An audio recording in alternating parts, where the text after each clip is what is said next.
The helicopter doors burst open before the skids had fully settled. 33-year-old female, the flight medic shouted while sprinting beside the gurney. High-speed highway collision, massive internal bleeding, multiple fractures, blood pressure dropping. Bright operating room lights swallowed my vision as strangers rushed around me.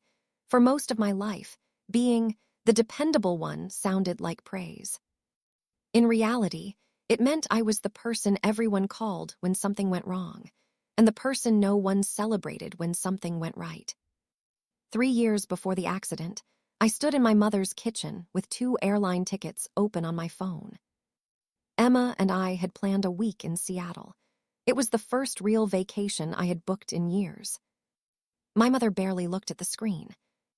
"Your sister needs help with childcare next week," she said, stirring sugar into her coffee. "You can travel another time." I already paid for the hotel. Diane sighed, as if I were being difficult. "Laura, family comes first." I canceled the trip that night. 6 months later, my sister posted photographs from a beach resort in Florida. My mother commented beneath every picture. "My beautiful girl deserves this." No one mentioned that I had spent that same week babysitting her children for free. That was how things worked. When my mother's water heater failed, I covered the repair. When my sister fell behind on a medical bill, I paid it before it reached collections. When my mother needed help refinancing part of the mortgage, I sat beside her for 3 hours, organizing statements and making calls. But when I received a promotion at work, Diane sent one text. "Good, maybe now you can help more." I stared at those words until the screen dimmed. At Sunday dinner, she spent 40 minutes praising my sister for organizing a school fundraiser. "She has always been so thoughtful," Diane told everyone. My aunt glanced at me. "Didn't Laura donate most of the supplies?" My mother waved her hand. "She can afford it." No one challenged her. Not even me. That silence followed me into the trauma center. On my 3rd morning awake, Nurse Karen entered carrying medication and a cup of water. She checked my monitors, then paused. "Your mother still hasn't called." I turned my face toward her. "Not once." Karen shook her head. "She didn't ask whether you survived the surgery. She didn't ask what room you were in." Emma, sitting near the window, slowly closed the book in her lap. She knew Laura might die. Karen looked uncomfortable. The surgeon told her directly. Emma stood, and she stayed at a recital. "Emma," I whispered. "No." She looked at me, her eyes wet with anger. "You keep protecting people who would not cross a parking lot for you." The words landed harder than anything my mother had said. I looked down at the IV taped to my hand. I thought maybe she didn't understand how serious it was. "She understood," Karen said softly. "I made sure she understood." The room became completely still. That afternoon, while Emma expected me to ask for flowers, clean clothes, or something from my apartment, I asked her to bring my document case. "What document case?" "The black one in my desk." "What do you need from it?" "My insurance papers, my will, my emergency forms." Emma studied my face. "Laura, what are you doing?" For the first time, I answered without apologizing. "Fixing something I should have fixed years ago." 2 days later, an attorney named Marcus Hale sat beside my hospital bed with a folder balanced across his knees. He reviewed the emergency contact changes, the medical authorization forms, and the documents removing Diane's decision-making authority. Then he reached the final page. "This does more than change one contact," he said. "This removes your mother, your sister, and every immediate relative from your legal affairs." "Yes. If another emergency happens, none of them will be contacted first." "I understand. If you become incapacitated, they will have no authority over your treatment, your property, or your finances." My hand trembled as I reached for the pen. Marcus didn't move the document toward me. Instead, he looked directly into my eyes. Are you absolutely certain you want to remove every member of your immediate family? Chapter 1 complete. Hit Geo to continue. I need another unit of blood. She's crashing. Move, move. Someone squeezed my hand. Laura, stay with us, can you hear me? I tried to answer, but nothing came out except a weak breath. The world faded in and out while machines screamed around me. Outside the operating room, a trauma nurse hurried toward the family consultation desk with my emergency contact list. She dialed the first number. My name is Karen. I'm calling from St. Matthew Regional Trauma Center. Your daughter, Laura Bennett, has been involved in a serious accident. There was a pause. Then the nurse's expression changed. I'm sorry, what? She listened quietly before saying, Ma'am, the surgeon doesn't believe she'll survive the night. Another pause. Finally, the nurse lowered the phone slowly. The surgeon looked at her. Is her family on the way? Karen swallowed. No. What happened? Her mother said. She hesitated, almost unwilling to repeat it. I'm at your younger daughter's school recital. If she makes it, let me know. The entire room fell silent. None of us knew that those 9 words wouldn't just determine whether my mother came to the hospital. They would end our relationship forever. When I finally opened my eyes, I didn't know how many days had passed. Everything hurt. Every breath felt borrowed. A ventilator had already been removed, but tubes still surrounded me. My left arm was wrapped in heavy bandages. My ribs felt like broken glass every time I inhaled. The surgeon stood beside my bed. You were in surgery for nearly 11 hours, he said gently. You were very close to dying. I nodded faintly. The first question that escaped my lips surprised even me. My family. He hesitated. You've had visitors. I waited. Friends from work, 2 neighbors, your college roommate. I looked toward the door. My mother. His silence answered before his words did. No. Over the next several days, bits of my life returned between pain medication and physical therapy. My best friend Emma brought me fresh clothes because no one from my family had come. A coworker watered my plants after finding my apartment keys inside my purse. Another friend sat beside my bed reading messages from colleagues who barely knew me, but somehow cared enough to check every day. No one mentioned my mother unless I asked.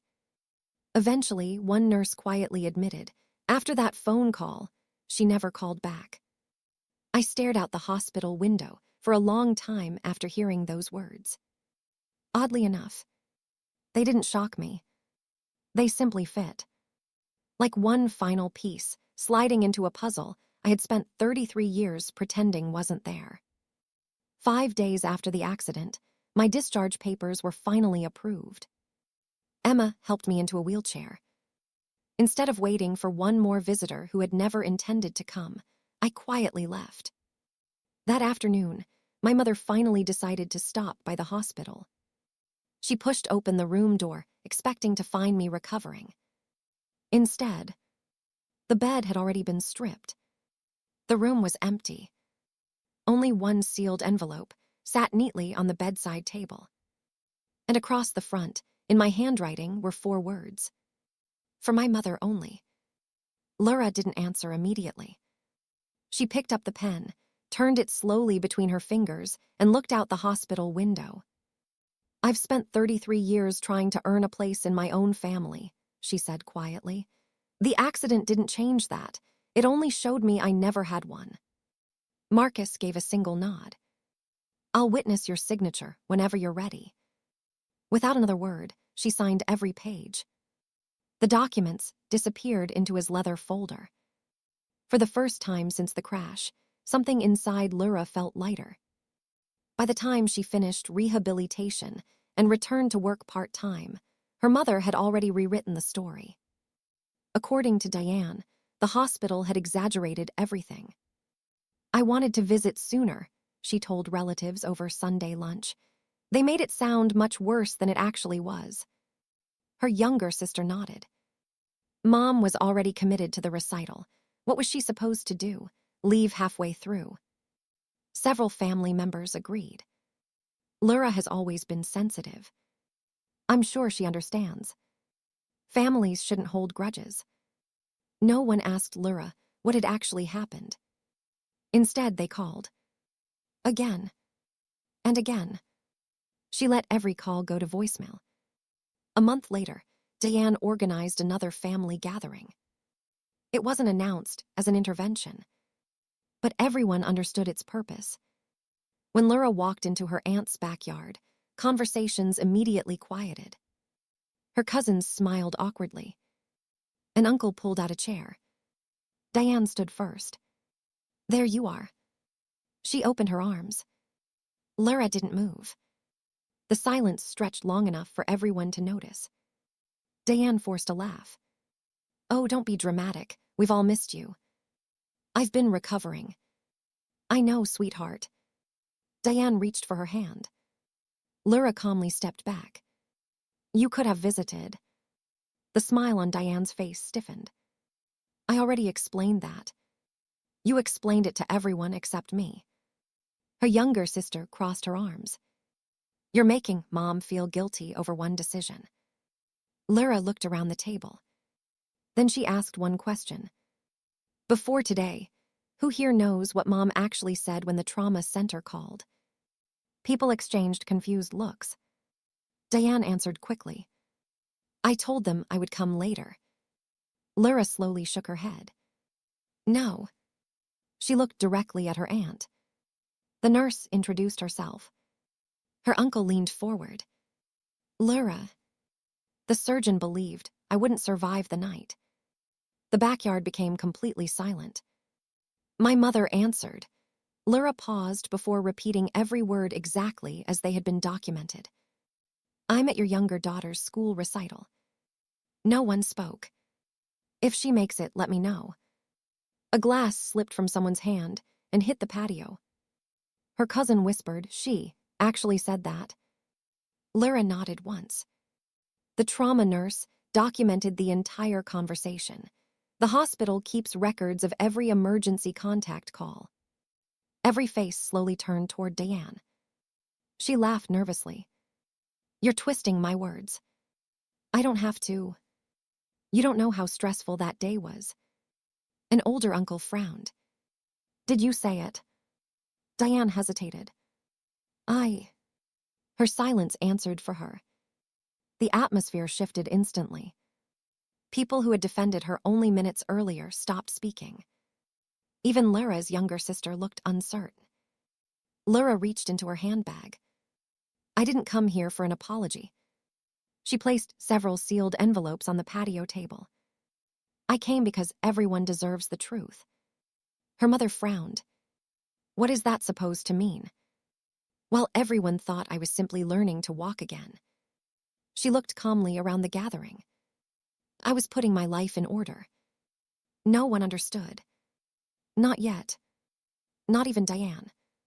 The following morning, Diane opened her mailbox and found a certified envelope requiring her signature. Inside was a formal legal notice. She read the first paragraph once. Then again. Her hands began to shake. She had officially been removed from every medical authorization, emergency contact designation, and legal decision concerning her daughter. She was no longer authorized to make a single decision on Lura's behalf. She reached for her phone immediately. Lura never answered. Diane called again before breakfast. Then during lunch. Again that evening. By the end of the week, she had left 18 voicemails. Lura, this has gone far enough. You can't shut your own family out. Call me back. Every message sounded less concerned than the one before. The apologies quickly gave way to demands. You had no right to embarrass me in front of everyone. This legal nonsense is unnecessary. We need to fix this. Lura listened to each voicemail once. Then she archived them without replying. Marcus Hale met her one final time at his office. A neat stack of documents sat waiting on the conference table. "We're almost finished," he said. "Today we finalize the remaining changes." Lyra nodded. Marcus slid the first folder toward her. "Your emergency contacts." She replaced every family member with Emma, 2 trusted friends, and her longtime supervisor. The second folder contained her medical power of attorney. She signed. The third covered financial authority. She signed again. Next came beneficiary designations, insurance authorizations, digital account access, estate documents. Each signature closed another door that had been left open for decades. Marcus placed the final page in front of her. "When we're done today," he said, "your mother won't have access to anything unless you personally choose to restore it." "I won't." He stamped the final document. "Then legally, it's finished." Several weeks later, Emma stopped by Lyra's apartment carrying groceries. "I ran into your Aunt Carol." Lyra looked up from the kitchen table. "How bad?" "Worse than anyone expected." Emma unpacked the bags while talking. "Apparently your mother's mortgage payment bounced." Lyra stayed quiet. Then her insurance supplement wasn't paid. Still no response. Emma slowly turned toward her. "Lyra, I never told anyone. You paid those. For years." Emma blinked. "How many years?" "Since Dad passed away." Emma sat down. "You were paying part of the mortgage." Lyra nodded. "The property taxes, too, whenever she couldn't manage them." "And your sister knew." "No." "Your mother." Lyra gave a tired smile. She thought things somehow worked themselves out. Emma let out a long breath. "My God." Lyra shrugged gently. "I set up automatic payments years ago. It was easier than arguing every month. And now, I canceled every one of them. The consequences came quietly at first. A late payment notice. Then another. Insurance invoices began arriving directly at Diane's house. The county mailed a reminder about property taxes. For the first time in years, every bill demanded immediate attention. Diane called relatives asking whether anyone knew why everything seemed to be falling apart. No one had an answer. Her younger daughter assumed it was bad luck. Her brother suggested reviewing bank statements. Only Aunt Carol remembered something Lyra had once said years earlier. "If Mom ever loses me," she had whispered after paying another unexpected expense, "she'll eventually notice what I was carrying." At the time, no one understood. Now they did. One afternoon, Diane drove to Lyra's apartment determined to force a conversation. The parking manager met her outside. "Can I help you?" "I'm here to see my daughter." "I'm sorry, ma'am." He checked his tablet. "She moved several days ago." "What?" "She left a forwarding address for her attorney only." Diane's face tightened. "Where did she go?" "I'm not authorized to tell you." He reached into the office drawer. "But she asked us to give you this if you ever came looking." It was a thick sealed envelope. Across the front, in Lyra's familiar handwriting, were the same 4 words she had seen in the hospital. "For my mother only." Diane stared at it for several seconds before breaking the seal. She unfolded the first page. Her eyes moved across the opening lines. Halfway through, her breathing became uneven. The color drained from her face. She stopped reading. The letter slipped slightly in her trembling hands. Lyra's letter began without anger. There were no accusations written in capital letters. No insults. No threats. Just calm, careful handwriting. Mom asterisk. "If you're reading this, it means you've finally come looking for me. Not because I was dying. Not because strangers begged you to come. Not because a surgeon told you I might not survive the night. You came because I left. That difference matters." Diane's fingers tightened around the pages. She kept reading. For years, I believed I simply hadn't earned enough love.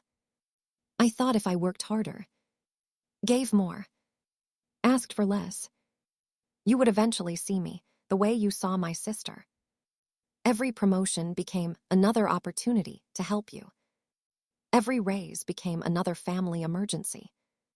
Every dream I postponed felt like proof that I was being a good daughter.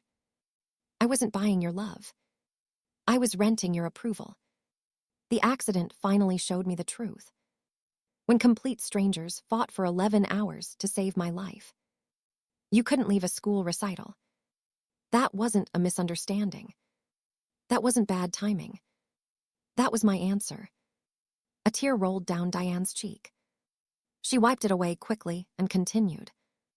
The crash didn't destroy our relationship. It revealed there wasn't one left to save.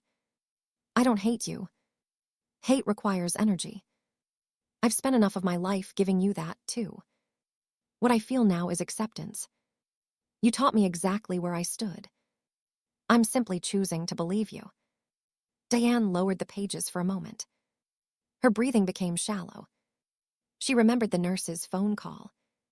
She remembered saying the words so casually. If she makes it, let me know. At the time, she had convinced herself it wasn't that serious.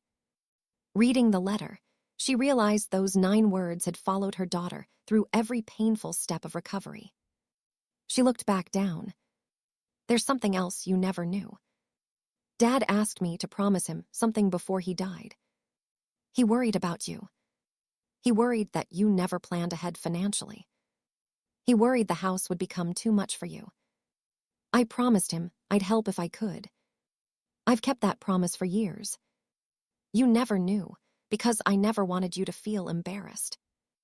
The mortgage assistance, the insurance supplement, the property taxes during difficult years, the unexpected repairs. Those weren't miracles. They were me. Every automatic payment you thought simply happened came from my account. Not because you earned it. Because I loved you. Diane's knees weakened. She sat down on the apartment hallway bench. Suddenly, every overdue notice made sense. Every missed payment. Every cancellation. Every phone call she had spent weeks making. None of it had happened by accident. I didn't stop helping because of the accident. I stopped because I finally understood the difference between helping someone and allowing them to believe you'll never leave. The financial support has ended. Every legal document has changed. Every emergency authorization has been revoked. None of those decisions were made to punish you. They were made to protect me. For the first time in my life. By the time Diane finished reading, tears blurred the final page. I hope one day you understand something. The hardest part wasn't hearing your words. The hardest part was realizing they matched the way I'd been treated my entire life.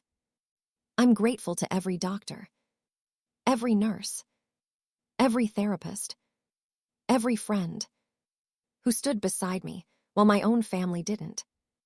They became the people I spent my life searching for. Please don't come looking for me again. I'm finally building a life where I don't have to earn my place. I truly hope you find peace. I already have. Love. Laura. Diane folded the letter with trembling hands. For the first time in years, there was no one she could blame. Not the hospital. Not the timing. Not Laura. Only herself. News of what had happened spread quietly through the family. Aunt Carol told relatives about the documented hospital call. Emma confirmed the years of financial support Laura had provided without telling anyone. The relatives who had once defended Diane stopped making excuses. Some called to apologize to Laura. Others simply distanced themselves from Diane altogether. Not because Laura demanded it. Because the truth spoke for itself. Months passed. Laura continued physical therapy until she could hike again. She accepted a leadership position at work. She bought a small home closer to friends, who had visited her every week in recovery. Her emergency contacts now listed people who answered every call. Not because they had to, because they wanted to. One autumn afternoon, a handwritten envelope arrived in her mailbox. The return address was her mother's. Inside was a brief apology. No excuses. No requests. Just regret. Lyra read every word. She folded the letter carefully, slipped it back into the envelope, placed it inside a drawer, and closed it. She didn't feel angry. She didn't feel triumphant. She simply understood that forgiveness and reconciliation were not the same thing. Some relationships end not because love disappears, but because respect never existed. Later that evening, Emma knocked on the front door. "You ready?" Lyra smiled. "Yeah." Together, they walked toward a backyard filled with friends laughing around a dinner table. People who had shown up without being asked. People who had stayed. As the sun disappeared beyond the trees, Lyra realized something she had spent 33 years trying to learn. Family isn't defined by who receives the emergency call. It's defined by who comes when it does. The accident nearly took my life, but my mother's decision taught me which part of it I needed to leave behind forever.